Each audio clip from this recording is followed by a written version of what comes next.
Good morning, colleagues. Thank you, Stephanie. I see you've started the recording. I see the Easter parties joining in the lobby, but just for time purposes and to get, we haven't received a lot of questions and we're not exactly sure how many parties would want to have questions afterwards. So let's get started and we are going to distribute the slides as well as the recording after this session formally closes.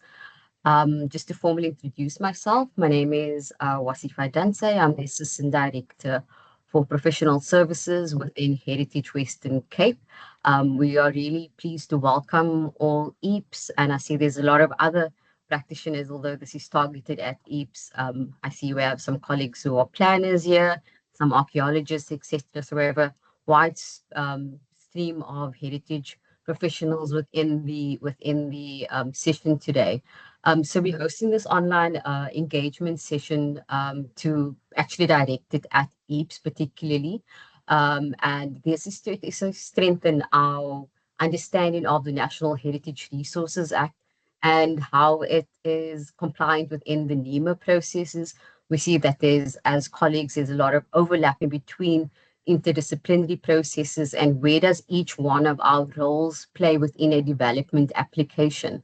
They're very intertwined and interlinked and can be a bit over bureaucratic and a lot of understanding in terms of time frames and how you set that out for yourselves in terms of project development does vary from province to province at the national level as well and at the local authority. So we're hoping that this is just a high level introductory session for you from a Heritage Western Cape perspective, so that you have that understanding and we can introduce ourselves to us. We know post COVID, we've transitioned to an online forum, so having face-to-face engagements has become quite difficult. But also with this platform, we are reaching more than 100 people, where some people who didn't have been able to attend had we hosted this within our office space there. So this is just a form of HWC also being visible across the province in terms of what we do and ensuring that our mandate is across the National Heritage Resources Act as well as the environmental sector as key role players we engage with you. We have a program set out. Stephanie, if you could move on to the next slide for me, please. That we've divided into. That's just the introduction, which I will be facilitating, and it gives you that overview of the session that we're having. We are going to hold of questions to the end of the overall session. If you do have access to the chat, please feel free to pop a question in there in the interim, but we'll only answer it at the end, or if somebody can chat to you during the session, we'll do so. If you don't have access to the chat, unfortunately, we won't be able to grant you that access during the session, but please raise your hand, or if you can't wait till the end, drop us an email. And also, like I said, the session will be available to you once we conclude online as well as via email. Section 2 will be facilitated through Ms. Chiara Singh. She'll be doing the overview of heritage resources, managing them, what are the gradings and significance, how we identify them in heritage surveys, certain inventories and gradings, not all of them, just a high level. I think an example from Stellenbosch municipality has been extracted for this process, but we're not limited to that. And then, of course, exemptions and what they are. We know as EAPS, you don't often deal with these, I'll say, finer detailing of exemptions and heritage surveys when it comes to the built environment. You look at the collective cultural landscape, and not a lot of those surveys. So hopefully this will give you a better understanding of when your heritage practitioner or architect uses the language of 3A, 3B, you have now a sense and core document that you can refer to in this presentation. Section 3, sorry, Stephanie will be dealing with the Section 38 NARA process. That's the ones where we get frequent ones through the EAPS, and that's the very core of what our project today is, and where your roles as EAPS come into during your integration within your projects, and how the NARA intersects within the NEMA process. and what the compliance is to that. We know various, as I mentioned earlier, various provinces, local authorities, and national all have their own different interpretations and way of doing things. So it can be a province by province or at the national level, different ways of interpreting and enforcing these regulations. So we'll focus on a specific way of Heritage Western Cape doing it, and our SOPs, as mentioned, will be covered through our DEDP process and a relationship with them, and it's not covered throughout the country. So just bear that in mind when Stephanie goes through that. It's not a one-stop shop process, although we'd like it to be, but we know that each province is at a different level of development and regulatory processes. And then, excitingly, Section 4, the SARS migration process will be a quick demonstration by Ruan Brandt, who's been spearheading our transition over the past few months into the SARS system. Some of you may be familiar with it, and some of you, thankfully, have been part of our soft launch in terms of our Section 38 NID applications, where we've now successfully integrated HWC to that platform, and your feedback to that has been an integral process in terms of us getting to a functioning system where we are right now. But Ruan will cover that section for us more thoroughly. And do remember that this is a high level discussion. He's not going to be able to go through everything. And if there is anything that you have a particular question for, we can answer it at the end or have a breakaway session with you at the later stage. And then Sophia is going to wrap us up with section 5. Just a quick experience on our current applications that we just took off in terms of our understandings of interpretation of the Act and learnings from those acts where it comes to how do we interpret what is a changing character. We get asked this question a lot, and we're responding to them from a municipal level. Does this application actually trigger us? Do they need to submit a NID?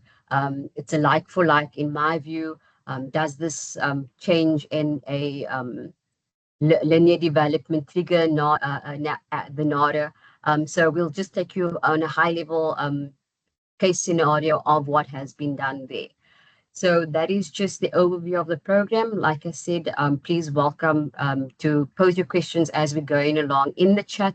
But throughout the session, please keep your microphones off. We'll, as presenters, we'll have our cameras off just for bandwidth. We'll keep the presentation on and we will distribute it after. Stephanie, we can move on to the next slide. There we go. Thank you. So Heritage Western Cape, I'm just going to give you a general high-level overview, and for the sake of time, we can go on for long about what the purpose and intention of the Act is and what heritage is valued for each person.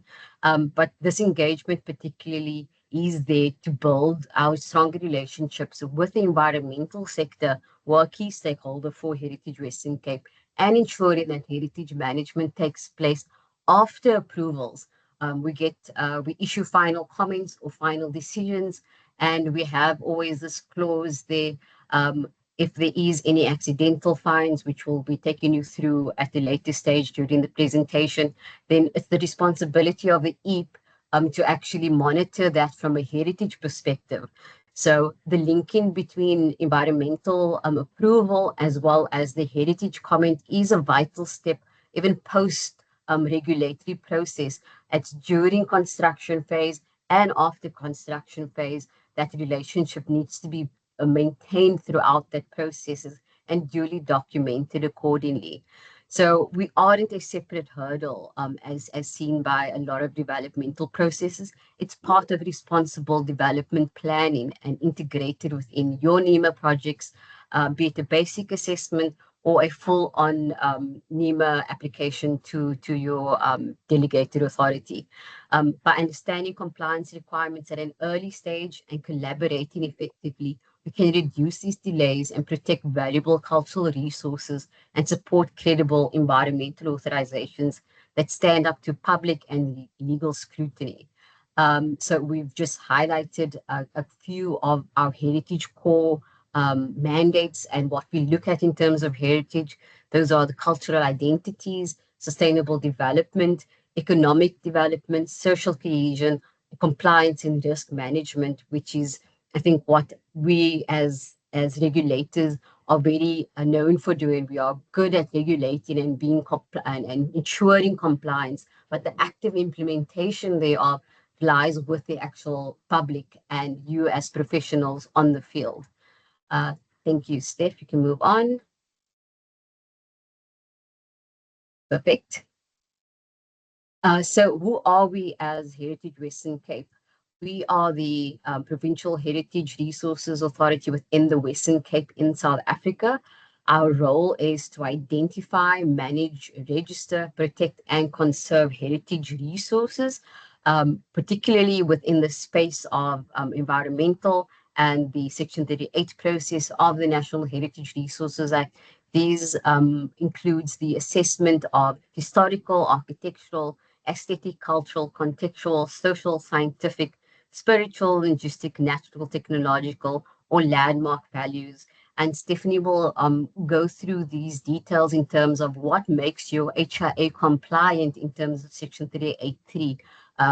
Remember, when we ask for studies in terms of the National Heritage Resources Act, they're not they're not based on our assumption of a potential of heritage resources.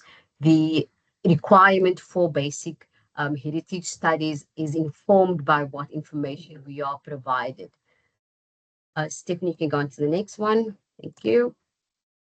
So our areas of competency, we are essentially competent in all spheres of the National Heritage Resources Act, except marine archaeology.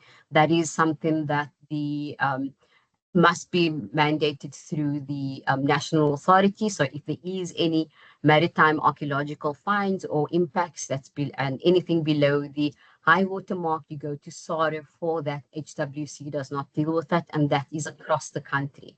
But the general functions, those are Section 24 and 25. Those give us the power to actually function as a PRA. That is our council. We have a newly council that's going to be elected now and starting in the new in November.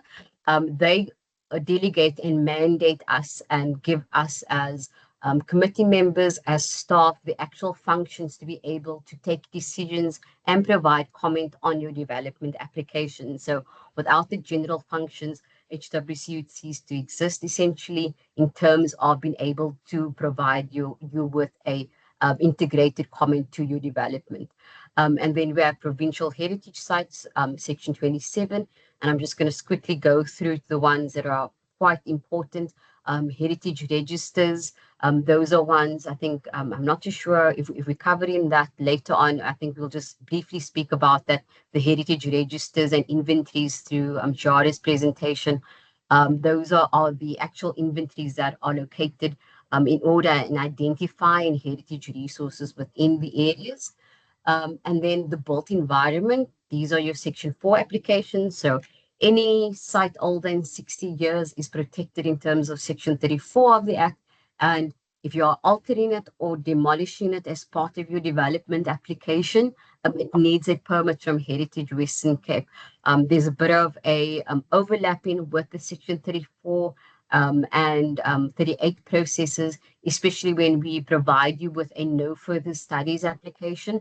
It does not mean that Section 34 is no longer applicable. You still have to obtain a permit. Your notice of intent to develop application is just that. It's a notice of intent to develop and to identify your resources prior to any development taking place. And then importantly, Section 35 and Section 36, these are often neglected within the process of your development application. And once you're on site, then you discover human remains or archaeological materials, and it really has a knock-on effect to your developers. So we rather encourage you to have these specialized assessments, the walkthrough and work plans, which Stephanie will briefly speak to later on the onset, so that your development application can be as thoroughly assessed prior to any breaking of ground. And then we have obviously then section 38, which will be going into full detail later on during the session, and that is your development processes in terms of your built environment and cultural landscapes. Thank you, Stephanie. Can move on to the next one. So I covered a lot of this now in my previous slide in terms of our key NADA sections and application requirements. So the section 27, 34s, and your 38s. So as mentioned before, early engagement with HWC in these processes can streamline your projects and reduce your regulatory process within the within your entire application to us. Stephanie, you can go for the sake of time. I'm not going to reiterate those ones. Move on to the next one, please. Thank you.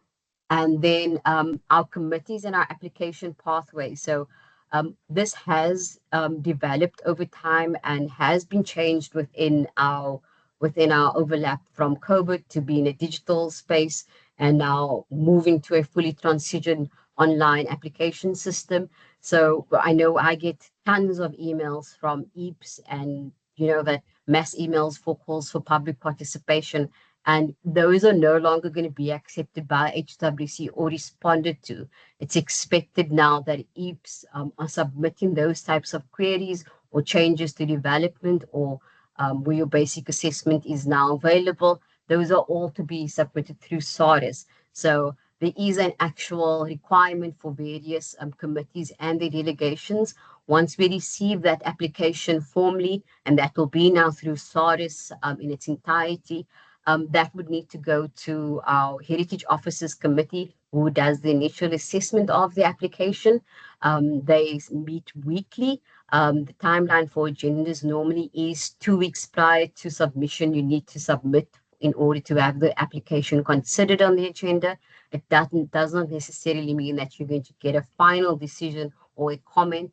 You may get further requirements or investigative requirements such as site inspections need to be done, but we do endeavor to at least respond to an application and have it on an agenda within 2 weeks of receipt thereof.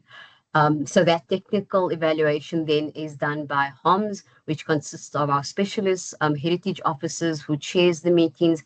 They're all open to the public, so you're welcome to join at any time. Our WhatsApp group, if some of you are on it, you can track down applications as you're going along. And if it is something that's of interest to you or you are looking at identifying a potential development and just to understand how the trends are and what the committee is gauging on, please do join the committee meeting. The links are also within the WhatsApp channel, or alternatively send one of the team a message via email, and we'll send you a formal meeting request for that item. Once HOMS takes a decision, it's either you'll get your permit or a further requirements or the comment or the site inspection. If there is a bit more complications within the application where there's INEPs that are not satisfied with the development and we cannot deal with them at a HOMS level. HOMS deals with more than 2,000 applications a year. We currently sitting on 2,535 for 2024, 2025. So they deal with close to 100 applications a year. And about 5% of those then get referred to another committee. So not a lot of the applications are referred to other committees, but there is that option also for expertise evaluation outside of the HOMS area. So that would be our Impact Assessment Committee, which some of you may be familiar with, who reviews your HRAs and sometimes your NIDs when we are just not certain and we don't want to give a requirement for an HRA when we are not confident. We know HRAs are expensive to do and it causes time delays. So having that the NID submission as concise and detailed as possible in terms of its impacts to heritage resources at that initial stage is highly valuable for yourself.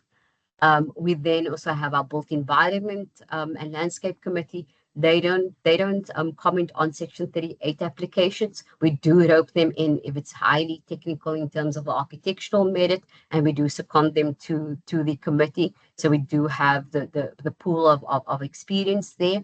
And then we have the IGIC committee. That's the inventories and grading committee. They deal with those matters of the inventories, which we're going to present on shortly, as well as identifying exemption areas when they are brought to the committee. And importantly, what they do is recognize what is heritage value and determining that. So when you have a area, a site or an area that you'd like to declare as a provincial heritage site, there is a nomination process, and it goes through that committee along with a thorough stakeholder engagement process to ensure that that heritage value that you are asserting to something as being provincial heritage site significance is really that, and it's for everybody of the province. All of those decisions then are provided with with to you as either an approval or has conditions associated to that. And if you're not satisfied or an interested and affected party is not satisfied, we have an appeals process as well. And if you're still not satisfied, then there's always the appeal to the independent ministerial tribunal. So that in a very, very quick nutshell is the HWC process from our side. Chiara will be taking you through now to the heritage resource management section of our presentation. Thank you. Thank you, Wazifa. Good morning, everyone. Thank you for joining us today. Let's get into it. Grade 1 sites, thank you, Seth. Grade 1 sites, known as national heritage sites, are places of outstanding national significance and symbolic value in South Africa. And these sites are managed by SARA with formal protection via Section 27 of the NHRA.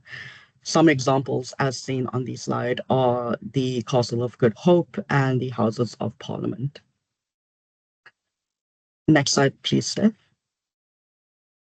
Grade 2 sites, referred to as provincial heritage sites or PHSs, are unique or indicative assets of provincial importance, which encompass all past national monuments designated by the National Monuments Council before the NHRA was enacted.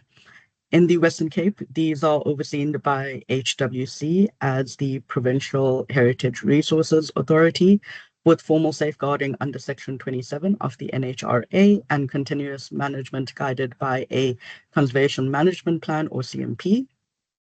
Nominations for provincial heritage sites are managed by IGIC, with gazette notices and site records accessible on SARS, which will be discussed later in the presentation. Examples include Cape Town City Hall and the Grand Parade, the Eetsofontein Lime Kiln, as well as the company's garden. Thank you, Seth. Next slide. This is HWC's PHS map, which can be found on our website, showing all formally declared provincial heritage sites across the province. You can use the map for quick screening to see where protections apply and cross-check the sites on SARS for any gazette notices or site records. Thank you, Steph. Next slide, please. Grade 3 heritage resources are of local significance, valued at the level of a townscape, neighborhood, or community level. In the Western Cape, Heritage Western Cape administers Section 34 of the NHRA, which protects all buildings older than 60 years. Particularly important sites may receive formal recognition through inclusion on the Heritage Register.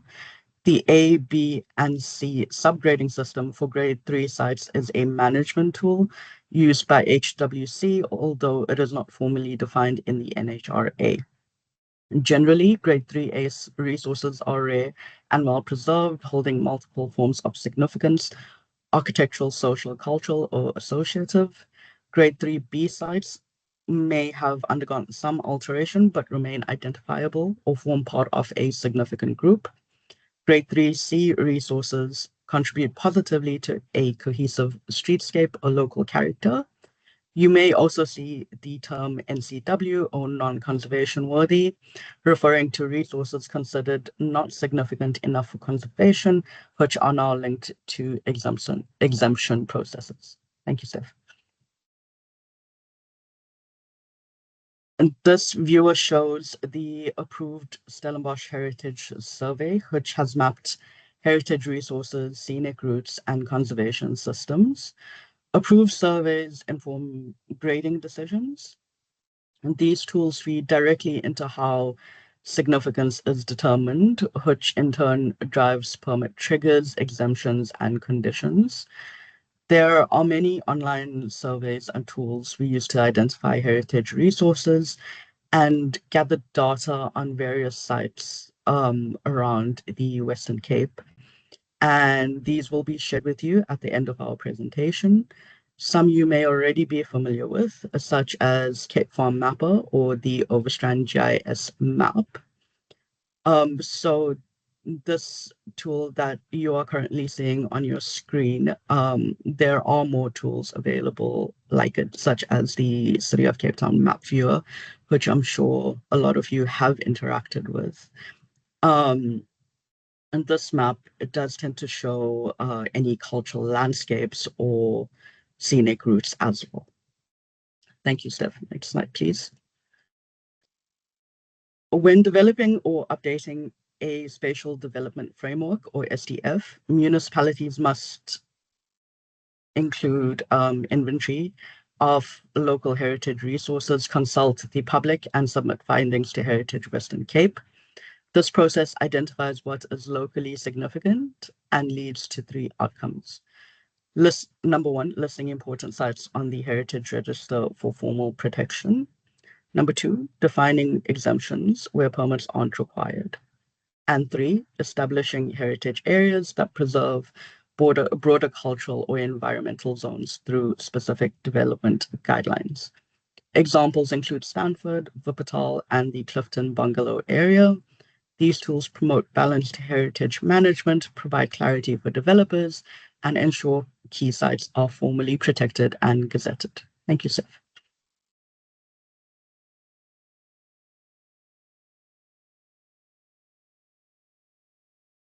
Exemptions enable HWC to simplify development by removing permit requirements for sites identified as non-conservation worthy or NCW.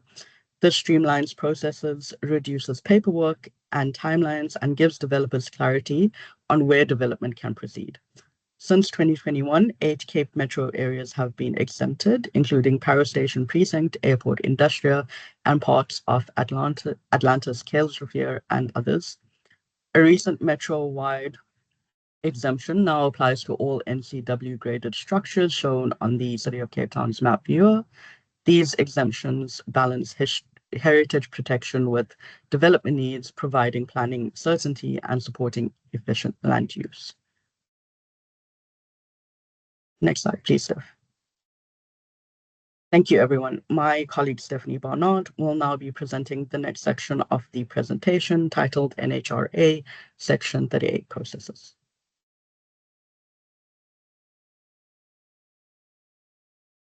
Good morning, everyone, and thank you for having engaging us with us today.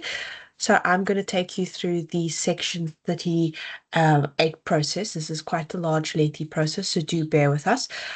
So to start off with, we are going to first have an overview of the submission form from the start of the process of 38 all the way through to the end of the project where we see the closeout reports. So we will look at each section in detail throughout this part of the presentation. This section focuses on Section 38 of the National Resources Act and how it fits in with the development project. Section 38 ensures that all development which could affect heritage resources are identified and properly managed before construction begins. The main idea here is that heritage compliance is not an obstacle, but it's a planning tool. As you see, some key considerations here is that the NHRA is a mandatory compliance that needs to be undertaken. Early engagement with HWC reduces delays. Balanced approach aligns project delivery with heritage protection. Clearly documentation gives that transparency where we don't see appeals or delays in the project. And early engagement with community and affected parties also reduces that delay. So just to quickly go through the slide, the first part where the early submission would happen on SARS, which my colleague Ruan will go through. That's the submission of the NID, if there are any triggers. Then the NID outcome, either there would be further studies or no further studies. And then we'll have to see the HIA. This is when you will start planning the HIA and have the stakeholder engagement. The HIA with the incorporated comments and responses to objections would be submitted back to HWC before then HWC review that HIA that complies with Section 38.3 being reviewed by our committees, and either HOMS or ICOM, because those are the two that have the delegations. That's when you will receive your final comment. And in that HIA, there'll be recommendations such as work plan, monitoring, and at the end, we would receive the final project. So that's a very broad overview of the process and how it follows at HWC. We're going to the next, where we are looking at the start of the NID process. So when any of the section 38.1, there are a number of triggers, and that includes any development over 300 meters. That is a linear development, road, pipeline, or you have the next trigger being bridges or structures over 50 meters. And then another one would be development larger than 5,000 squares or involving multiple urbans, 3 or more urbans, also rezoning of 10,000 square meters. So those are the Section 31 triggers. So the development must trigger one of those. I must also remember there must be a Section 1 trigger with activities that trigger NEMA in order for that to trigger Section 38. This is very important process. Otherwise, it actually does not trigger the NARA. If there's only a NEMA trigger, it won't be a trigger. It must be one of the 38.1 triggers as well.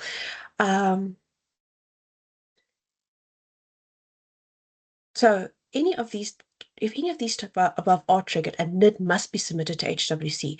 This ensures potential heritage impacts are identified before detailed planning begins at the earliest stage of development.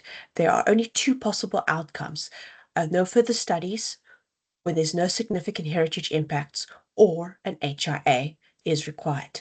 If there's no further studies, it is recommended, and you'll see it in the latest NID responses, that HWC's chance fine and accidental fine be incorporated in the EIA processes.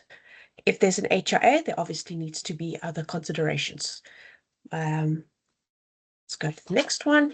We're going to quickly have the next 2 slides. We're going to look over the DET-P SOP MOU with HWC. So as you'd see from the SOP, it is clear that the NID is submitted at the early stages, and that is within that first month. We've already consulted with HWC. So the week 1 to 3, you are notified the authority like DET-P. Then from week 4 onwards, you'd see that this is when the HWC a NID submission, if there is established trigger, is submitted to HWC, and then HWC provides their comment within 14 days. And then finally, there is also an opportunity to engage with HWC. The SOP continues, and if there is a request for an HIA, this is where the draft at week 8, where the draft heritage impact assessment prior to public engagement is done. Then by week 9 to 14, we have the notification that the EAP sends out to the potential INPs, and this is when the HIA is sent out. HWC's public participation runs parallel to the environmental public engagement and must remain separate to ensure that heritage-specific comments are independently captured and incorporated. One thing we do notice when these emails are sent out, that HWC's reference number is not incorporated in that email. It is advised to please include the HWC reference number, as we have a lot of cases and it makes it easier. Similar to what DETP reference is included, the HWC reference must also be included. It makes the administration process of obtaining your comment and seeing where you track your case is easier if that is included. So the public engagement starts before the draft bar is submitted. This ensures that heritage is included at the earlier stages and before the time ticks with the draft bar. At the NID stages, there needs to be a consideration of heritage resources. And some of the heritage resources that we'll look at the next 2 slides and we'll consider the various types of heritage that you need to use screening tools and actually do surveys to ensure that these are identified at the earlier stages. So some examples of heritage that needs to be considered at NID level is the following. Burial grounds. Any graves are older than 60 years and located at a formal cemetery are automatically protected and should be considered at NID level. So if you find those on the site or development or close proximity, they should be noted at your NID level. Archaeology. Any archaeological material, evidence of human activity older than 100 years, this includes artifacts, tools, structures, ruins, shipwrecks, should also be noted at your NID level. The paleo map is on SARS. It also helps to identify if there's any fossils that could need to be considered. Meteorites, they are also another potential but very unlikely heritage resource to be considered. Other heritage sources besides archaeology, burials, and paleo and meteorites, there's also the built environment. So that refers to any structures older than 60 years. And you must also ensure that if there are structures or sites, you must check the Gazette note to see if they're not under 27, because they could be a 38 and a 27 trigger. Further, other aspects you need to take into account is townscapes, reflecting the story of community, its layout and its character, its heritage personality of the town, the mixture of buildings, streets, and spaces that tell the story. Landscapes also need to be considered at this stage, shows how the integration between people, nature over time. A heritage landscape tells the story of how people have lived with and shaped the land over time. And then finally, we have a very something that's not really covered in the NARA is the intangible heritage. Intangible heritage can be very difficult to consider at NID level, but it is something that should, with a proper desktop, can be picked up. So intangible heritage or living heritage captures the intangible aspects like customs, stories, cultural practice. Heritage isn't only what we see, it's also what people remember, practice, and value. These landscapes and cultural connections must be respected when assessing heritage, and we should be incorporated in your NID. And there is a section in the SARA submission you'd see for the intangible heritage. So those are the heritage aspects that need to be considered at earlier stage of development.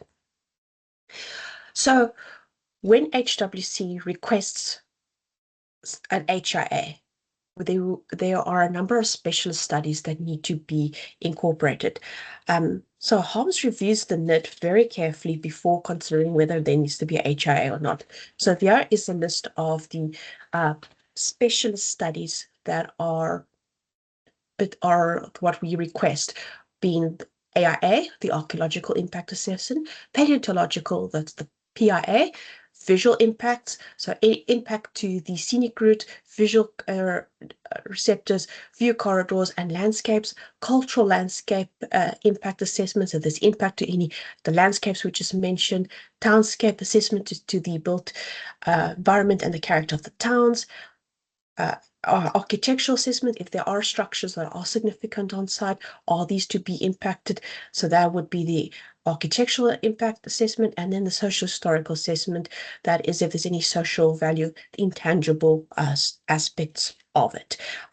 We just also included a link in this presentation to the World Heritage Center, which gives a clear definition of what is a cultural landscape if you would want to go further investigate and understand what a cultural landscape is. When we do share the slides, the link will take you there for further details.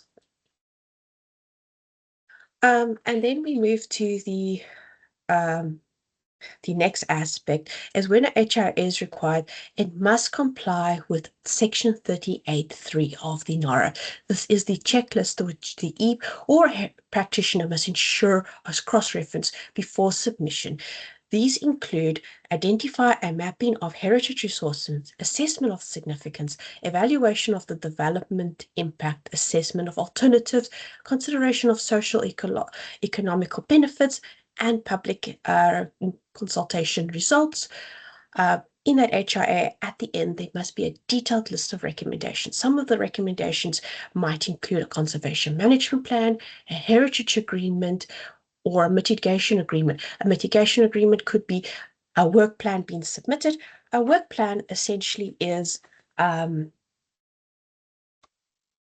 work for how the heritage mitigation will be carried out when a significant site is affected. So essentially, it's the plan of how, let's say, an archaeologist will recover the archaeological material, how the built environment will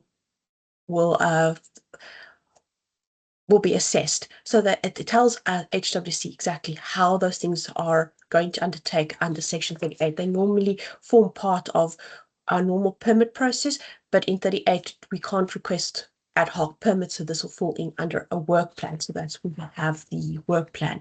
It also includes some of the other recommendations, maybe exemptions or implement of oversights and stuff like that. So that is essentially what is required in the HRA. What I am going to go now through is a very detailed section of Section 38.3 in the next section. So the next two slides, we are going to look at what we mean by compliant with Section 38.3 and what it actually means. So the first three that we are looking at, we're going to look at what we mean by mapping of heritage resources. What this means is the heritage resources are identified and mapped of all resources. This includes the ones on site and those surrounding the development. So using maps such as we'll see here, we have a map of Stanford with the topographical, this is the topographical map. It shows contour lines, it shows buildings, it shows roads. It gives us that overview of it, and there's the site mapped out. The next map you see here is the geological map. It tells us the geological formations underneath the ground and what types of soils. That would indeed help us understand the paleontological impact. So these maps are very vital. So mapping the resources is a key aspect in HIAs and helps the committee and the heritage consultant understand what the actual impacts could potentially be on heritage. The next aspect is the next step is assessing the significance of each of those resources using the national criteria under Section 6.2 of the National Heritage Resources Act, which considers the historical, aesthetic, and scientific and social value of the resources. So the resources that were mapped and identified are then assessed and then graded as per the criteria in the NARA. Once they have been assessed, we've now established what resources we are dealing with. The heritage consultant can then provide this and the assessment of the development on the impacts that it might have on these resources. So that is the next outline, which outlines potential and indirect effects of the proposed development on the resources that were identified in the first two sections. The next section that we look at is this is a requirement D of Section 38.3, where an evaluation of impact versus social economical balances ensures the balance of view of development versus the conservation. So that basically shows maybe a loss of some stone tools versus a development to continue, or collection of stone tools and then the development to continue. So it gives us that evaluation where we can balance heritage versus economical benefits. This is it's a very tricky section, but it needs to be thoroughly motivated in. And then the next section is the results of the consultation. this is a vital key component. It ensures that the community and stakeholder input is captured and considered and assessed. So we'll look at this a little bit at the next slide, a little bit more in detail, what it actually means to be compliant here. But essentially, all objections are responded to. There's a proper thorough engagement, and those are recorded in the HIA and integrated into the HIA. Furthermore, the last two sections I'm going to quickly run through. If there's any negative impacts are expected, alternatives must be explored, such as redesign, layouts, or shifting of the infrastructure. This is also a very key component. And what this actually means is that if you are when you submit the HIA must look at other alternatives, and showing how you got to your final alternatives is also a key component of the HIA. So maybe the first iteration wasn't successful, put that into the HIA and state why. Then the second one, you explored this, and this is the more preferred one, how it has the reduced impacts on heritage. That is that must be included into the HIA, and it gives the committee an understanding why this didn't work and why this is the preferred option. So having those key alternatives in is a key component.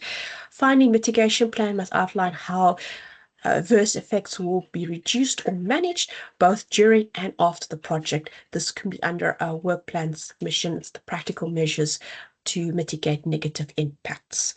So that is essentially the core element of the heritage impact assessment. So all those specialist studies feed into the HIA to make sure they are compliant with Section 38.3, and it's a key component of the NARA that needs to be undertaken.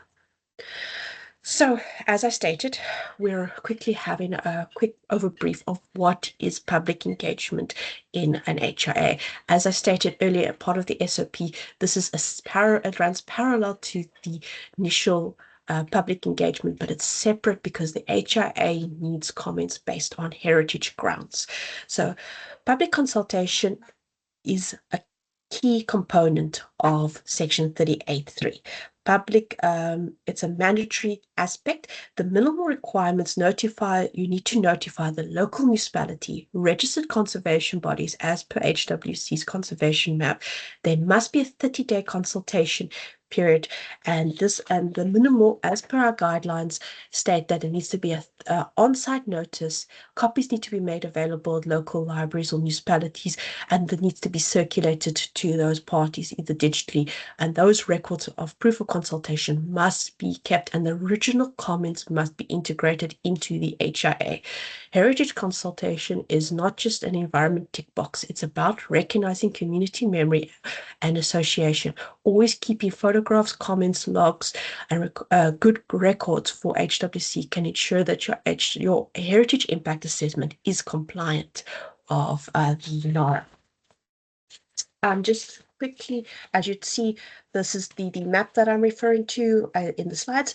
As I said, these links will be made available, and you'll be able to get that directly from our website. The map is live and it is updated regularly, so please always check that you are consulting with the correct conservation body for the affected area. And then just on the last slide, as I mentioned earlier, when we have a NID application is submitted and there's no further studies, this is and we request the chance, accidental, and chance find protocol. This is what we're referring to. It can also be part of a recommendation in the HIA. Essentially what it is, if there are graves discovered that you weren't anticipating, or human remains, archaeology, or paleontological fossils uncovered during the groundbreakings, as after you've got your approval, the work has started, and now these recommendations do not fall away in the HIA. This still needs to be carried out. So these are essentially, if it's uncovered and it was not anticipated, what is critical is that the work in the affected area must stop immediately. No digging of let's say if there are graves uncovered, no further digging until you find a skull. If you find long bones and it's potentially human, work must stop, because I'd rather have the archaeologist to investigate, because disturbing a grave like that loses very important scientific evidence for the archaeologist, and actually creates a not ideal situation, and causes quite a bad loss to the heritage resources. So very negative impact. So work stops immediately. HWC is notified, and if there are bones or remains, SAPS is to be called as well. So both HWC and SAPS will go out as per our protocol to do a joint site inspection to determine whether it's whose jurisdiction is, if the grade is older than 60 years or not, or if it's younger, then it falls under SAPS and it's actually a criminal case. So therefore, why we treat it as a criminal case and treat every scene when we have bones as that. So we wait for the official instruction before continuing off that work. So that whole site is cornered off and work does not continue. But we also have in the slideshow the various links here that you will be able to access after the presentation. And then just the last bit on risk of non-compliance. Essentially, the consequences of not following the NARA or HWC processes, non-compliance does not only mean legal penalties, it can have serious financial and repercussion or impacts, such as delays to your work having to stop, legal interdicts, and missing targets and having that extra cost. So you might see redesign, a cost for redesigning, remodeling, or even fines dramatically increasing the project budget. You may also have negative media coverage, which can have a very long-lasting impact, loss of heritage resources, which unfortunately we cannot get back. So that is, once we've had that impact, it's a permanent impact, and unfortunately that loss is quite something we can't replace. There might also be damages to infrastructure, or the site can be halted while it's unsafe. So this can be seen as quite unvisable cost on your project and cause unnecessary delays, which would be if we followed the rule, if we followed the NARA and heritage processes, we can avoid this. And then finally, the end of our HWC process, which just to end off on my section of the slide, is our appeal process. So as you see, there are two key components in Section 38. We have Section 38.4.1, so this is when there's only the 38.1 trigger, when HWC is the decision-making authority. So the appeal will follow the process on the left. As you see, the NID is submitted, HWC considers the NID or the HIA, decision is issued by HWC, and that decision can be appealed by the parties. If that appeal is not satisfactory, it can go to the independent tribunal. If there's a 38 trigger, then we see that HWC is the commenting authority and not the decision-making authority. The appeal must then follow the process as the comment then gets issued, and then the appeal must follow through the decision-making authority, may it be DEDP, DFE, or any other authority. But essentially, those are right at the end of the process. So there is always parties always have an option to appeal any decision made by HWC. If it's not, then it must go through the decision-making authority. So that wraps up my section of Section 38.3. I'm going to hand it over to Ruan, who is now going to take us through a very exciting process of our move over to SARS, our digital platform, and there's quite a bit in the future for HWC with SARS. Ruan, I'm going to leave it to you. Thank you, everyone, for today.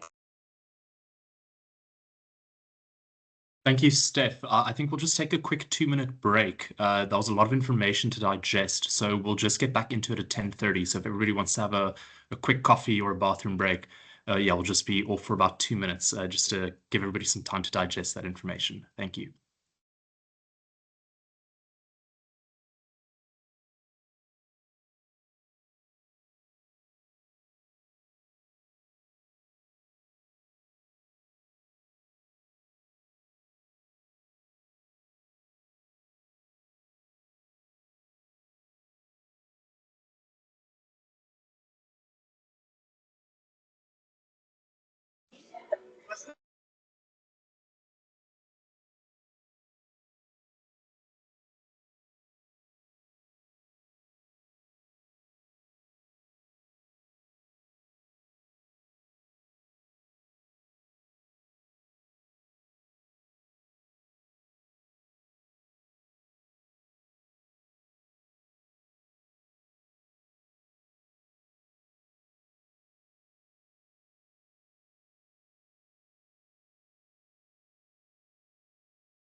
Okay, thank you, everyone. I hope you've had a chance to just have a very quick breather there.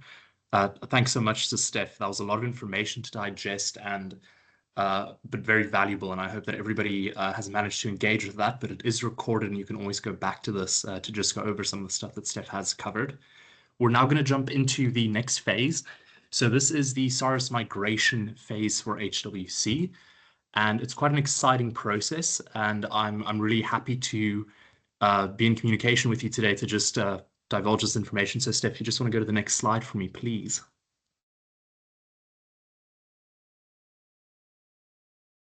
So some of you in this meeting today, I've checked through the list. I have actually managed to engage with many of you, and a lot of you are already applicants on SARS. So I just want to thank you for the feedback you have provided so far. But yeah, SARS is the South African Heritage Resources Information System. So it is a system that's actually administered by the National Heritage Resources Agency, SARA, and it's meant to be a sort of a one-stop shop for heritage management. So it provides that typical sort of unified approach towards heritage management. And the goal from SARA's side is to actually get all the heritage resources agencies active on the system. This allows for a sort of an integrated system of databases, and also just really improves the idea of application tracking and processing. So for those of you that might be operating in multiple provinces at a time, it can be quite confusing when different heritage resource agencies have different ways of doing things. But the idea of SARS is to really try and get everything in one space. So some of you may be familiar with the sort of one-stop shop process. SARS is meant to be something similar for heritage. And what this means for those of you as EAPs that are actually engaging with the system, or that might want to start engaging with the system, I hope, it really enhances that idea of understanding where an application is sitting. So there's a big real-time tracking function that's built into the system, and really improves that transparency. For example, on the system, there are dates that are captured of when decisions are captured, when applications are lodged, when extra information is lodged. So there's a big accountability platform there. So for those of you that are working with clients, you have to stick to deadlines as well when you go through the environmental authorization process. You know, basic assessments, EIAs, they all have set timeframes. By integrating everything into SARS, it's going to allow you as an EAP to really see where something is sitting and make sure that you're managing to adhere to your timelines, and also managing to provide feedback to your clients on a good timeline.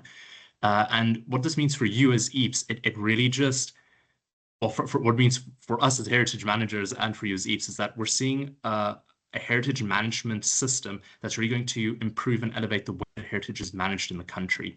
It's going to provide greater planning certainty, reliable timelines, and we really just see it as the next step in terms of heritage management. And it's been a real joy to actually get HWC away from a sort of email-based system. From the 1st of September, we actually officially only accept NIDS via SARS.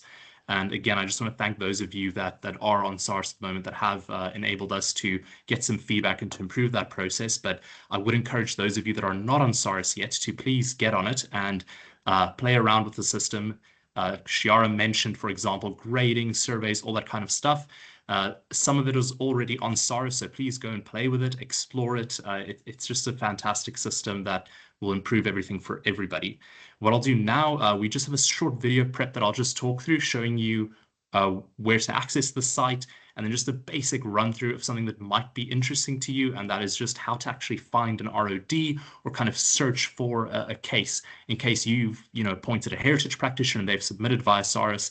This kind of functionality really assists you as an EAP to understand, oh, where is this case sitting? You don't have to wait to hear back from the heritage practitioner. You can just quickly go onto the system yourself and check it out. So Steph, if you just want to go on to the next slide, please, and we can play the video.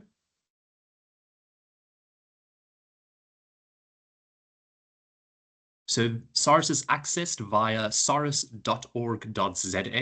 It's a very simple website to remember.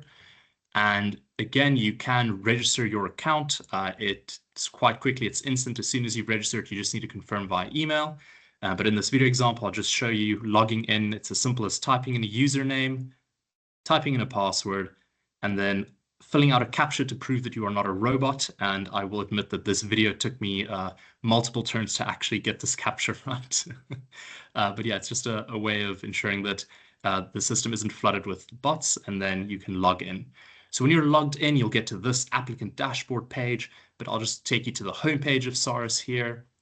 And here you can actually see some of the functionality of the system. So this is the landing page. There are these news articles.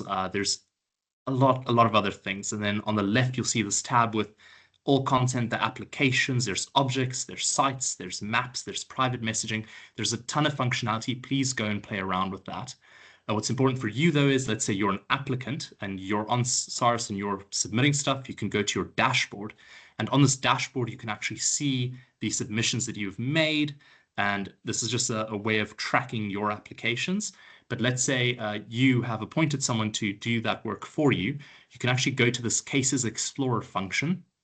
And in the Cases Explorer function, you can see all the cases that have been submitted on SARS. So as you can see, nearly 46,000 cases have been submitted via SARS. And there's all these fantastic filtering functions. And you can see that sort of lists at the bottom that there are various heritage authorities like SARA, the Northern Cape. You can see the applicants, the case officers, and the case status, which is quite important. So you can have a quick overview of, oh, you know, is there proof of payment outstanding? Has it been submitted, etc. So really great for tracking purposes. And then you can filter it. Here we're filtering it by Heritage Western Cape as the authority. And you can see some of the applications we had. This video was shot in September. So these are some of the applications we had in September. But again, you can see the way that you can see title cases, applicants and stuff. But let's say you want to search for one of your cases, you know, it's related to flooding or something. So you search flood in the title case, and then you can see the cases that have flood in them. And there's the case that you're interested in. You can go into that case by clicking on it, and you get to the case landing page. And the case landing page is just a consolidation of all the information related to the case. So you'll get the case ID in case of communication, that's important, the status, this one's been closed approved, the authority being HWC, and then this proposal description, which provides a good overview that's available to the public to see. So it's also very transparent in that way and good for that public participation stuff. What's also important then is that location, but you can see where it is. And you can also go to the RODs and permits. And this is the cool thing for you. Again, this is open to the public. I'm logged in here as a normal applicant. And you can actually go and see the comment that HWC issued here as a member of the public. And you can open up that comment and just download it from the system. This really makes it very accessible. And it also just improves that whole sort of process of administrative justice in terms of the public really having access and transparency to the system and everything. But also from your side, as I mentioned, you might have clients, you want to understand where something is. It might take time to hear back from your heritage practitioner who might be doing this on behalf of you. This is a way of tracking that. Or as many of you have done already, you're already on the system. So thank you so much for that. Steph, if you just want to go to the next slide, please. And then we also have this thing called the HWC checklist. Sorry, Steph, you just go to the next slide. I think the video just started replaying. Here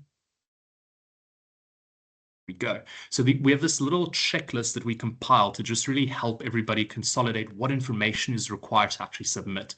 So Steph has run through all the detail of why you're actually submitting. Shiara has run through the background of what informs heritage resources. But to actually get a submission into us, this is what is required. So I know it is a lot of words, and I don't really like how the slide looks in terms of all the wording, but unfortunately it's one of those things where I need to talk through it. So we have two processes, as you've heard, the 38.1 process, where HWC is the authorizing authority, and then the 38.8 process, which is more applicable to the EIFs that are in attendance today, because that is, following the basic assessment or the environmental impact assessment process, and the heritage impact is triggered as a need for that. So those differ in terms of, because we're commenting in terms of 38.8 process, there's some information that's not really required. So this checklist has a little asterisk there, that red bit, and you can see there, so it's the landowner consent, the power of attorney, the trust resolution, a title deed, an SG diagram. That's information that we don't actually need as a minimum requirement to assess the application for you to receive a comment. So you need less information to receive a comment. If we're authorizing, we will need that information though in terms of 38.1 though. But yeah, just to quickly run through what we require. It's a proof of payment, and we recently changed, we've kind of leaned our process for that payment reference. In the past, applicants would need to submit an email to our Heritage Western Cape mailbox, get a reference number, and then they'd make a payment with that reference number so that we can allocate that to the case. We've now been working internally with our finance team, and this has been improved quite drastically. You no longer need to send an email. You just add the cadastral unit. So for example, Earth 12345 Stellenbosch or Farm 12345 George, the first cadastral unit of your application, because some of your applications will cover multiple cadastral units, but you have that as your proof of payment reference, and that allows our finance team internally to link it to the case. So proof of payment, then the next thing, as I said, that is not a minimum requirement, but it's essentially any kind of landowner consent. The next bit is that detailed description of the proposed development. And that is something that appears to the public. So it also helps for anybody that might be interested from one of Heritage's interested in affected parties. Let's say they know of a heritage resource in an area, so they're always looking out for applications there. Instead of them now joining a meeting to understand what might be happening there, they can go on SARIS and already see that description. So please, yeah, that description bit is quite important to explain what's happening.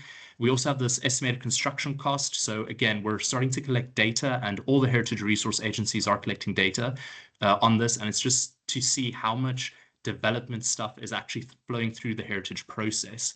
And if we can prove that there is a lot of money going into developments that need a heritage tick, it also enables us to actually advocate for more resources to enable this to happen quicker. So it's important to collect that kind of data.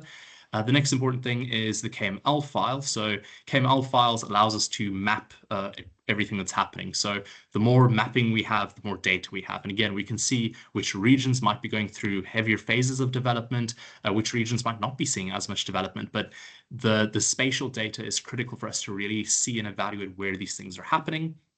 The next thing is the proximate development footprint, and I'm just going to combine this with the next thing, which is to do with the current zoning and the land use of the property or its surrounding properties.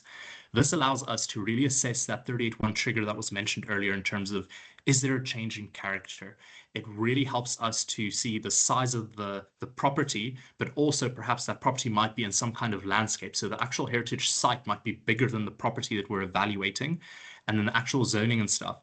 For example, if the zoning allows multiple houses to be built on a portion, we might deem that if there are already houses built as a no trigger, because the vacant land that's being altered isn't altering a site greater than 5,000 square meters. So that kind of information really helps us to give you a proper assessment of whether the act is being triggered or not. Then we also have this historical overview thing. This is important. I've seen a lot of EAPs submit applications and leave the section blank, and then it actually falls on us to kind of catch that. And it's happened quite a few times now where we've noticed somebody will submit an application and they're not aware of something like Chiara showed you, the surveying of, for example, Parle has a 2012 survey, so the Drakenstein survey, where there are scenic routes that are actually adopted by HWC, and then developments are happening along those scenic routes. And EAPs are not aware of that survey, so they see there's no heritage resources. They say there's nothing here, no impacts, but then we know that there's a scenic route, and then we actually request a heritage impact assessment. So a better identification and adding to that information is important. This is where the heritage practitioner can really help fill that gap. But SARIS will now also allow EAPs that might have people on board that have a bit of heritage experience to start doing that research and improving the kind of information they're supplying to screen out these kind of impacts. The next thing is, that sort of summary of the anticipated impact. So this is just to say what heritage is being impacted and whether a heritage impact assessment is proposed or not by the applicant.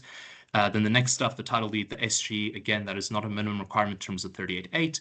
And then the other important thing is photographs. We really require photographs to assess the situation. We do not accept Google Street View photographs because context change quite drastically from when those photographs are taken. We require up-to-date photographs of the development area, and it really helps us to assess what the environment is like. If you're making an argument based on the fact that it fits into the surrounding area, but the photos show that it clearly would not, that's a bit of a red flag for us. So that's a really important thing to include. And the other thing is, a site development plan, if it is available. It helps us to, again, just assess if, for example, somebody is proposing a 3-story development in a rural area, we really need to think about the visual impact of that. So an SDP is important for us to just understand, what is actually being proposed. There might be landscaping proposed, which might make us think, oh, the impact isn't as severe. Maybe there is an impact heritage resources. But this is a really good checklist for you as an EAP and your heritage practitioners that you appoint to just make sure that you're compiling the correct information to actually submit to HWC so that we can give you a timeliest decision, an informed decision as well, and just improve the overall process. And I hope that those of you that are engaging with SARIS so far will continue to engage with it, and those of you that have not, please get onto the system and provide us with feedback. We want the system to work for all and for it to just improve the way that heritage is managed, not only in the province, but in the country as a whole. But yeah, that concludes the sort of very brief SARS overview. And there is another video on YouTube that we can link in the chat later on that provides a more detailed description of the SARS thing. We had an engagement on this in September. But for now, yeah, I think that covers everything for the SARS side. And we'll move on to the next speaker now, who is Sophia.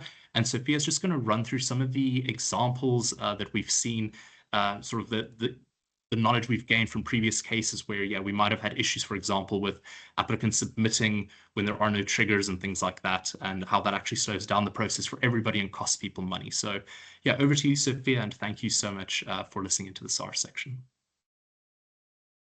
Thank you, Ruan. As Ruan has just mentioned, for the last portion of the presentation, we will be going through case examples relating to Section 38.1 of the NARA, just to assist you in identifying triggers going forward. These will include examples of triggers pertaining to roadworks and other linear development, examples concerned with changing character, and lastly, submission of notification of intent to develop applications, also referred to as NIDs. Although each case is assessed on a case-by-case basis, one can learn valuable lessons from case examples when it comes to determining triggers in terms of Section 38 of the NARA, as well as preparation of NIDs. Familiarizing oneself with these examples can save you valuable time by avoiding unnecessary and wasteful submissions of NIDs for activities that may not, in fact, trigger Section 31 of the Act. Thank you, Steph. Next slide, please. Development of roads are dealt with under Section 38.1a of the NARA, which is concerned with the construction of a road, wall, power line, pipeline, canal, or other similar forms of linear development or barriers exceeding 300 meters in length.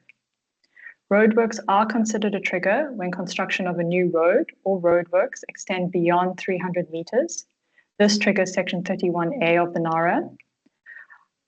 However, roadworks are not considered a trigger when they are concerned with the following: road maintenance that entails patching, resurfacing, or sealing of the road using the same or similar materials without changing the alignment, width, or design. These cases do not trigger Section 31A. Similarly, repairs or upgrades that do not alter the road's character or that are within a similar footprint as existing also do not trigger. Activities that do not involve construction, widening, new causeways, or development exceeding 300 meters in length also do not trigger. This is because these activities do not alter the appearance or physical nature of the place as defined in the Act. Determining a trigger for roadworks requires distinguishing maintenance from development, especially where upgrades or realignments may impact a heritage resource.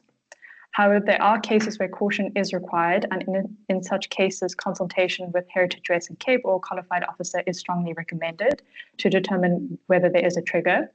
These cases would include maintenance that involves widening or cutting or new drainage works, changes to the surface material or visual setting, and roadworks that occur near archaeological or paleontological sites or graves.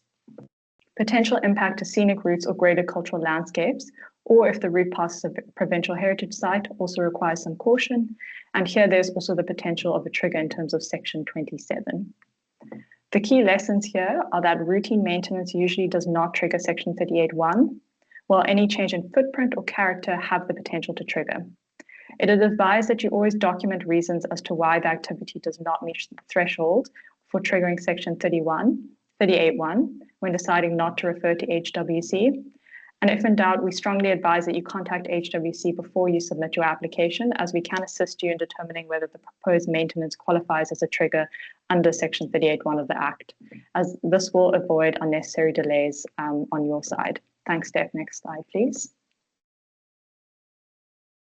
We will now just go over some case examples where Heritage Western Cape has determined there to be a change in character, as well as case examples that have not been deemed a change in character.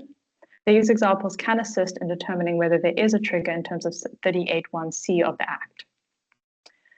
To start off with, redevelopment of a site that has previously been developed can in some cases be considered a change in character. For example, a proposal to construct a function venue within the same footprint as an existing shed, along with substantial multi-story visitor accommodation on an agriculturally zoned land, was deemed by Heritage Western Cape to constitute a change in character. In contrast to this, the demolition of an existing structure and construction of a new industrial warehouse on the same footprint and within an industrial node was not considered change in character. As you can see with this example, the first example involves an increase in scale, both in footprint and height, and likely increased visibility. It also represents a deviation from the surrounding agricultural form and use, whereas the second example was consistent with the existing industrial context. The second set of examples are regarding alterations to a site, which can also amount to a change in character. One example is the proposed revival of a grade 3A Art Deco building spanning 3 Irvine, which included facade alterations on all street frontages and the addition of large overhangs over pedestrian walkways. In contrast to this, a proposal for internal alterations to a non-heritage building to accommodate a new maintenance room and storeroom was not considered a change in character. When comparing these examples, the first proposal would result in greater degree of visual change than the second. A third category of development that may result in a change of character is additions to a property. For instance, a proposal to construct a single-story second dwelling on a vacant portion of a site located on the far end of the property from the existing dwelling was deemed to be a change in character, while constructing a new activity center among similar school sports buildings was not considered a change in character. In the first instance, the addition was proposed on an undisturbed portion of the site, far from the existing structures, while in the second, it was integrated amongst buildings of similar form and function. Subdivision of a site can also in some cases be considered a change in character. For example, a proposal to subdivide an earth into 16 portions for group housing was deemed a change in character, while another proposal to subdivide an earth into 2 portions with no new buildings was not. Change in use can constitute a change in character in certain instances.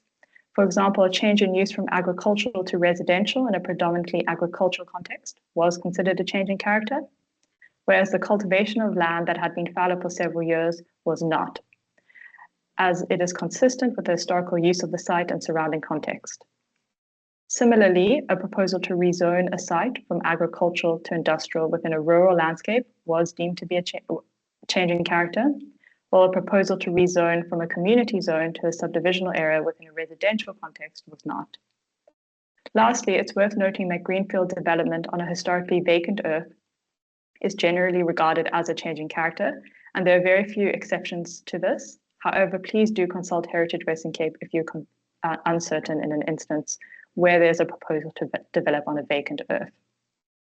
As these case examples illustrate, when determining a potential trigger in terms of change in character, it's important to look at the scale, intensity, and visual change as a result of the activity or the development. Large-scale, high-intensity, visually intrusive developments can transform the character of a place, even if heritage resources are not directly destroyed. However, context is also very important when determining if there will be a change in character, and all proposals are dealt with on a case-by-case basis. If in doubt, it's strongly advised that you contact HWC before submission, as we will assist you in determining whether the proposal is considered a change in character and qualifies as a trigger under Section 38(1)(c). Thanks, Steph. Next slide. To conclude, the following lessons can be learned regarding submission of notification of intent to develop. The NID process aims to identify potential heritage triggers as early as possible, allowing for informed planning and responsible decision-making. It is important as it occurs at the earliest stage of development and makes use of screening tools.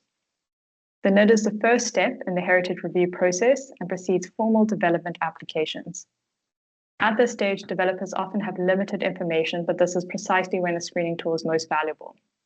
Earlier identification of heritage sensitivities avoids future non-compliance, stop works orders, or appeals once construction is underway. NIDs can make use of a variety of screening tools. Local municipality surveys and zoning maps can reveal whether the site falls within a heritage overlay zone, historically sensitive area, or cultural landscape, as was mentioned previously in this presentation. The DEADP screening tool helps identify environmental triggers, including heritage components linked to environmental authorization. SARIS provides national sensitivity mapping for archaeological and paleontological sensitivities and a visual map of other graded resources. However, these tools do provide generalized data, and the results must be interpreted in the context. Engaging qualified heritage consultants ensures that the information is understood and correctly applied. The key lesson here is that screening tools are a vital component of NID applications.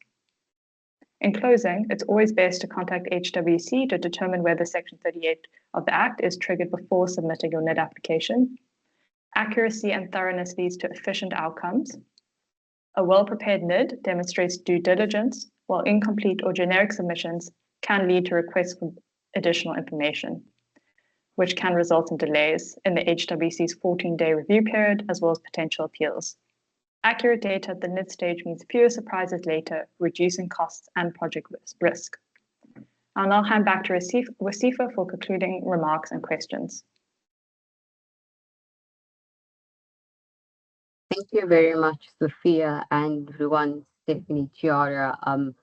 I know every time we do this presentation and change it up based on our target audience, and this is the first time we're doing one specifically aimed at EAPS and the integration between our two various spectrums of experience and that, and every time there's something new and it evolves constantly. So thank you. I think colleagues really did a phenomenal job in just giving a huge overview of why heritage matters in terms of its cultural identity, sustainable development, economic values, the social cohesion, as I mentioned in my starting remarks, the collaborative effect between EAPS and heritage practitioners.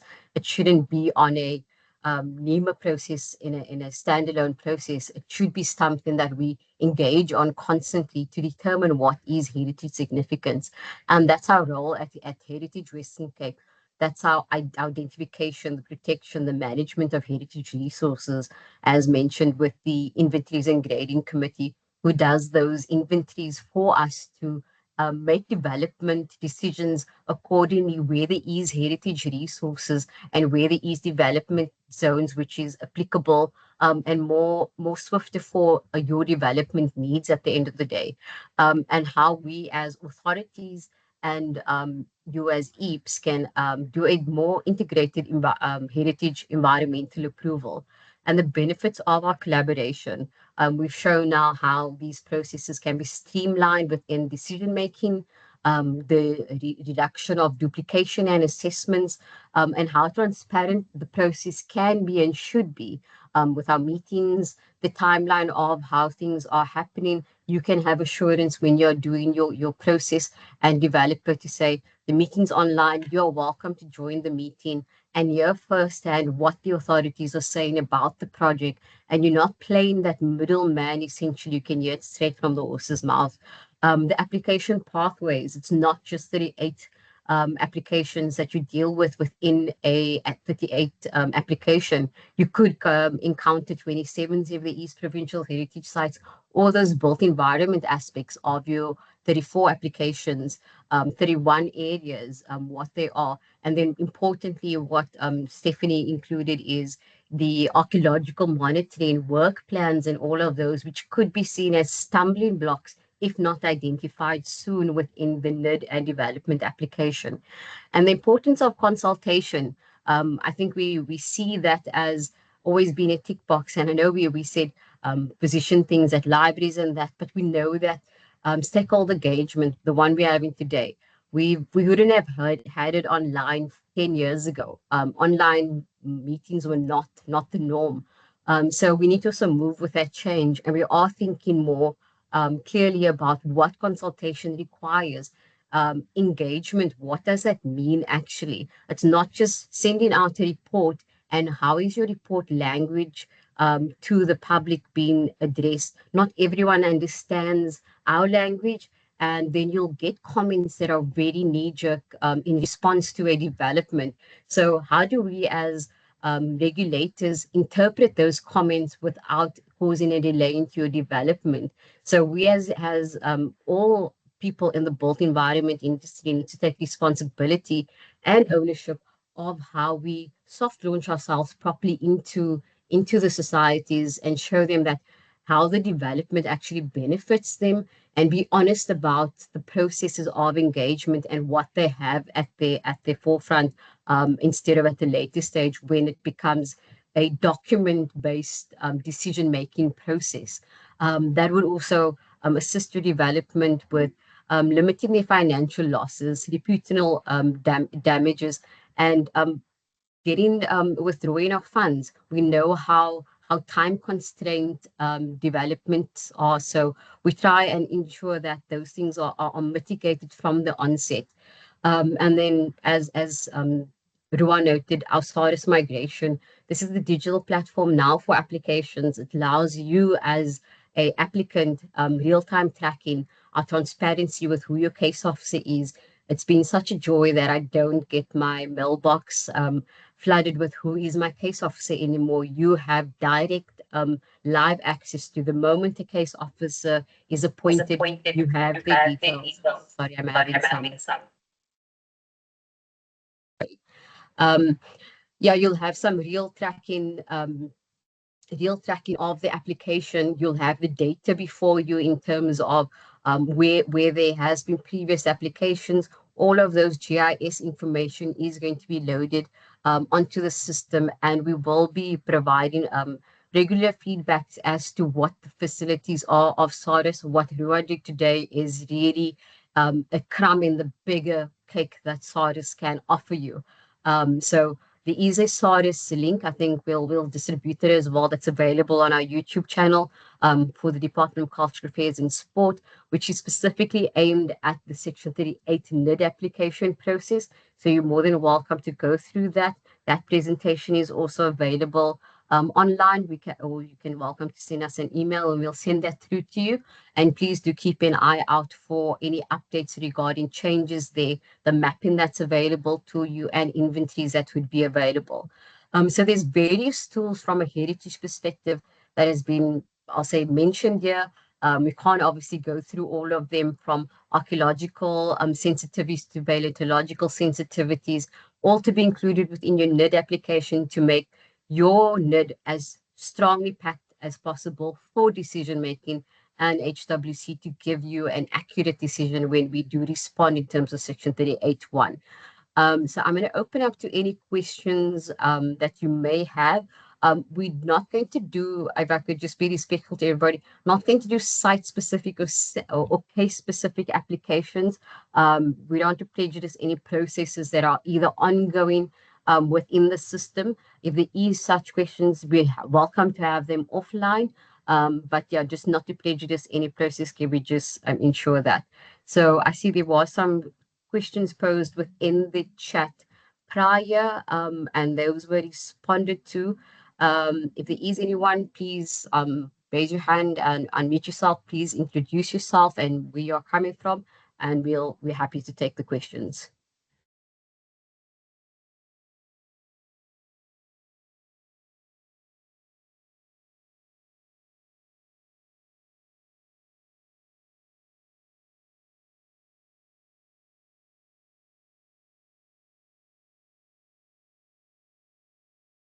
I note the question in the chat regarding the change of character for shade netting.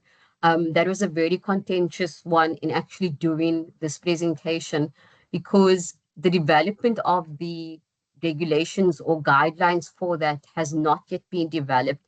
And we as HWC have not yet taken a stance on that.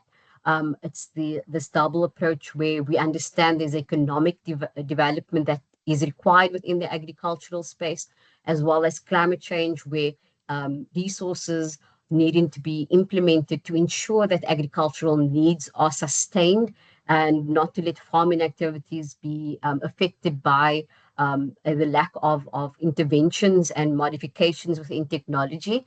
But unfortunately, from a heritage perspective, the guidelines has been slow to actually outroll, but it is a high priority from our sides, from staff level, and our impact assessment committee have been constantly discussing it, and it is something that we as HWC, when we discussed this presentation, said that that's something that we can't decide in isolation. We need whatever guidelines or process comes from any shade netting or changing character with those, it needs to be done holistically with stakeholders across South Africa. It's not a Western Cape problem alone. In speaking to colleagues outside of the province, each province is struggling with this and grappling with it, especially with economic push to ensure the agricultural industry stays alive. So unfortunately, we don't have a clear guideline for what is a change of character for those, I'll say, invasive triggers of agricultural spaces.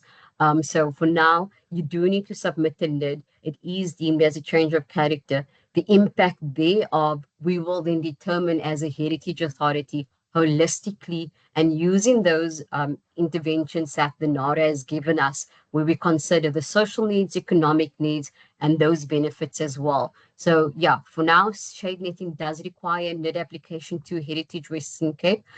If we're not sure and there's a site-specific one that you'd like to discuss, we can have that offline.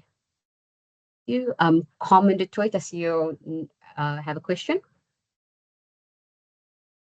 Yes, I've just put it in the chat now, but it is an important question. I'm sorry if I missed it, but there are some areas within the metropolitan area or that are have been inhabited with informal settlement for years already, but it may still be zoned agricultural, right? So the change in character, has taken place over many years already. Are you still interpreting that as requiring an HIA then because of change of character from what it was zoned as? So, Carmen, thank you. So the HIA is the step after the NID. So the NID, your trigger is your actual change, your development that's been taken place. We would then determine, does that change of use over time within the NID space impact the heritage resource or not? And then we do require an HIA. So your initial step is first at NID. It doesn't necessarily mean that there is an HIA that would be required. It means that there is a NID required because there is a trigger in terms of Section 38(1), not necessarily an heritage impact assessment. Thank you. Thank you. If there's any other questions, sorry, the chat is going quite fast. I can't keep up. Please feel free to raise your hand and we can verbally discuss them as well. Stephanie, if you could just go through the chat as well, and there's anything identified that we've not covered as well. I'll have a quick look with Sifa. I see there's another hand. Dupree Lombard, thank you. Wasifa, thank you. I also typed a message. The question is, can the nature of a heritage application change? If it formed part of a NEMA process, but due to a time restriction, the NEMA application is terminated, it's withdrawn. But then the heritage process still continues. So effectively, there is no NEMA decision maker, there's only a heritage. Does it change the nature of that application, make it appealable to the heritage authority or not? Yes, so that's quite simple. So if there's no NEMA process involved anymore, the application then becomes a Section 38(4) application, and HWC is the decision maker. So all those NEMA consultation and basic assessments falls away, and you'll only be, I'll say constrained, using that word very harshly in this way, you'll only be limited to a heritage impact assessment process within the NARA. You could have a phased application pending on your nature of the development if you want to first do groundwork and do first round of consultation, have design heritage informants approved by Heritage Western Cape prior to final development submission to us. You're welcome to do that. And then the big one would be that then the appeal would be through Heritage Western Cape systems through the Section 49 process. Further to that, you can then appeal to the MEC. So it's just if there is no NEMA process, Heritage Western Cape is the decision maker, and we'll deal with it within our committee structure. So instead of all of those additional consultative processes and consults that NEMA requires, you'll have a very more concise heritage review, and you won't require any of those ecological assessments or anything like that. The heritage impact assessment just needs to comply with the provisions of Section 38(3) and those specialist studies required. So we won't need those water specialists to be involved and all of those.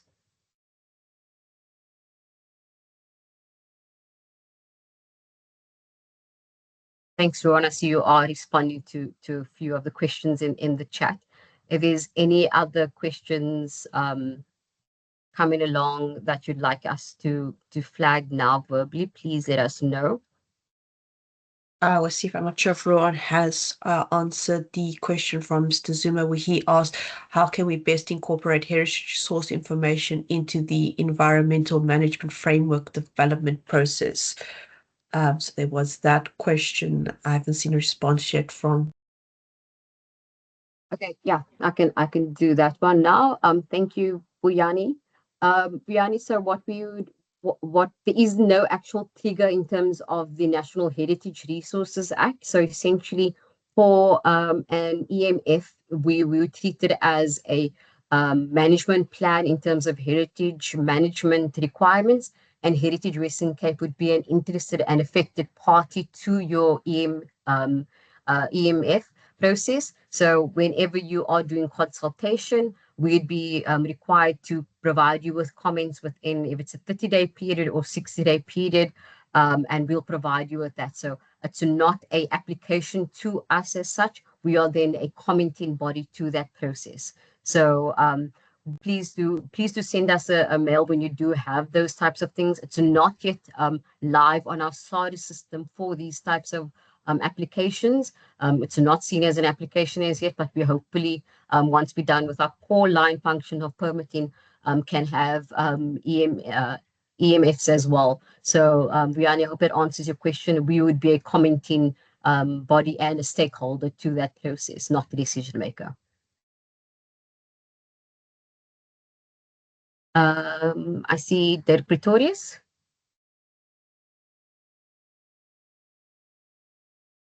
Hi, good morning. Thanks for a good presentation. I have a question regarding landowner consent with applications. Having in the past couple of years had quite a bit of issues with landowner consent, especially on large-scale projects where the landowners do not necessarily want to sign consent because it's binding in terms of the developments, but the developments are still looking at alternatives and there are no set contracts. So they're afraid of signing consent for the development because they don't know exactly what they're signing off. Because, for instance, the basic assessment is done at feasibility level, and now they've already signed consent. So I don't know if there's any work being done from the department side and looking at how to better kind of ring fence what the consent is actually for, instead of keeping it very vague and then having the landowners kind of exposed in those terms. Sure. So in terms of the NARA, there's no specific requirement. So I think the consent aspect is a requirement in terms of NEMA. So for Heritage Western Cape, upon your submission, the consent as you are referring to, it relates to for us when the landowner is signing the application, it's awareness of the application have been submitted to HWC. It does not necessitate that they have supported the development, because as you're saying, a lot of the times the development is a feasibility exercise in order to gain investment trust and say we have this project in the pipeline and we need to do these studies. Is it going to be financially viable for us to take forward? And then you're approaching the actual economics of the development once you have approvals. So for Heritage Western Cape, we just need to be aware that the developer or intended developer has had engagement with the owner, and the owner is aware of the application. It does not necessitate the consent in approving the development. So at the later stage, then you can go to them and negotiate those aspects. I hope that's clear from a NARA perspective and HWC submission perspective. See thumbs up. Thanks, Dirk. Ruan, Steph, I don't know if there's anything else. I see you've addressed a lot of the comments. Thank you in the chat. I know this presentation, I know when Stephanie was presenting, I had a lot of thinking going on through my mind as well. So a lot of the stuff also could have just missed us. So please feel free to engage with the presentation once it's been made available, and recap where you feel you have any questions. Our staff is available. We may not be as responsive as immediate on to your question, but we will envision to get to them as soon as possible. If there is site specific questions, please also send those to us on the side, and we can deal with it as we can. From the team side, is there anything that you'd still like to cover before we officially close off? I don't see any other hands or questions being posed.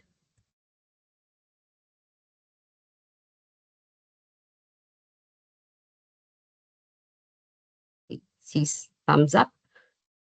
Well, then I'm going to close off the session then officially. Thank you very much again to the team who has put a lot of hours and time into getting this presentation underway.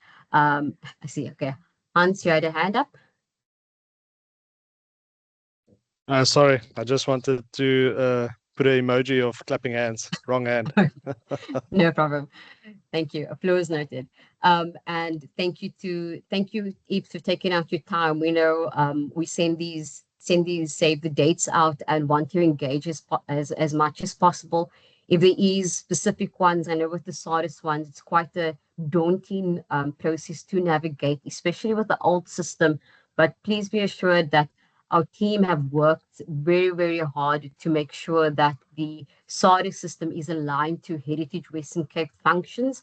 And that's why we ask constantly for that reiteration of feedback, how you're finding the system, where the glitches are, and where we can improve it, and ensure that SARDA, who is the administrative authority of the platform, makes those changes. Those changes won't be in effect immediately. We don't want to also make too much changes so you get comfortable with the system. But hopefully, come January 2026, HWC will be fully functioning. But for you as EAPS, the system is 100% ready for you to use, and we look forward to seeing more of your names and applications coming through the SARDA system. Thank you again to all the moderators, Stephanie in particular, who facilitated the invites, and RSVPs and arranging today's session with everybody. Ruan and Chiara and Sophia as well for coordinating your sessions within the presentation, and to everyone who participated verbally or in the chat. Thank you. It's always good to see active engagement during a session such as this. We will be available, as I said, the contact details will be provided to all participants again. Thank you. Stephanie, if you could please stop the recording so that we don't lag too much with our recording time when sending it out.